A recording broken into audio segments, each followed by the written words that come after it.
Ausiàs March. El valencià Ausiàs March està considerat com el primer poeta cult que s'expressa exclusivament en llengua catalana, poesia que fins aleshores s'escrivia en occità o en llatí. A més, March es separa de la tradició trobadoresca dominant en aquells temps i escriu una poesia intimista, concisa i personal.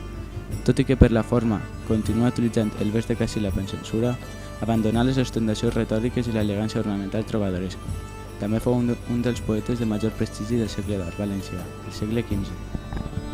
Segons la temàtica, ha tingut aquestes influències. De la poesia trobadoresca conserva la forma externa dels poemes i l'ús del senyal.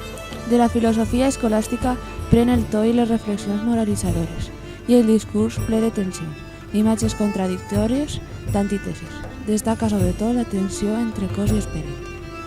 La seva poesia conté també referències a autors clàssics, com Aristòtil, Ovidi, Virgili o Sèneca, i a autors medievals, com Ramon Llull, amb Blanquerna, Andrés Capellano, de Amore. A més, destaca la influència de Dante Alighieri, Divina Comèdia, Boccaccio, el Decameron, Sant Tomàs d'Aquí, Summa Theology, segona part, segona secció, entre altres. Per una part, la seva obra està plena de reflexions sobre l'amor, la mort i Déu. És a dir, la temàtica dels poemes de March gira entorn a tres eixos: l'amor, el problema ètic i la relació amb Déu. D'altra banda, segueix les normes de l'amor cortès, encara que trobem diferències en la idealització amb la que fou tractada la dona pels trobadors i a la sublimació espiritual d'aquesta pels poetes italians Dante i Petrarca, ja que aquest poeta ens presenta la dona com un ésser de carn i ossos, amb defectes i virtuts.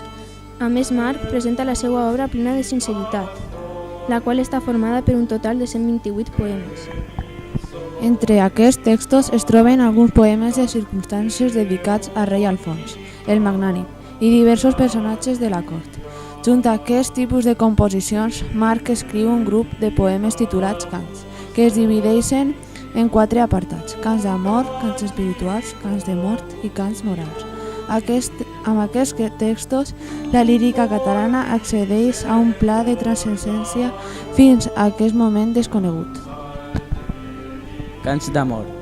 S'expressa la lluita interna del poeta entre l'amor carnal i espiritual. S'han distingit dos importants cicles possiblement dedicats a dues dones diferents. La identitat de cadascuna s'oculta darrere de senyals trobadoresques. Cants morals.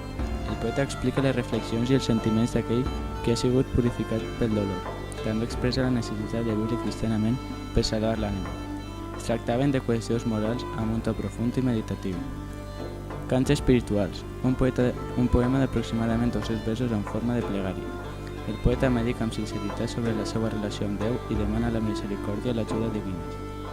A més, ell sap que és pecador i reconeix la impossibilitat de salvació si no és a través de l'amor. Cants de mort. Es recullen els laments per la mort d'una dona amada. Els detalls d'intimitat que es mostren en l'obra possiblement fan referència a la mort d'una de les seues esposes, concretament a la segona, Joana. En el quin poema, el més dramàtic de tots, l'autor mostra forts conflictes de consciència sobre l'estil etern. En realitat, és un dels temes principals de la doctrina cristiana, la salvació per la fe o la condenació eterna.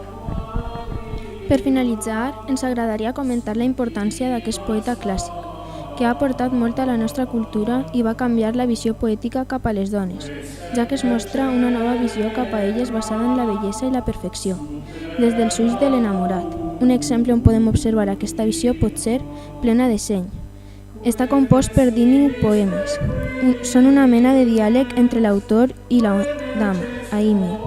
El poeta proposa a l'amada una relació més madura, tant física com intel·lectual, per tal de superar els desitjos de la carn i els problemes espirituals. La dama segueix el seu caràcter passiu i tradicional i no li respon. El poeta se sent fracassat i presenta una actitud negativa, però continua lluitant.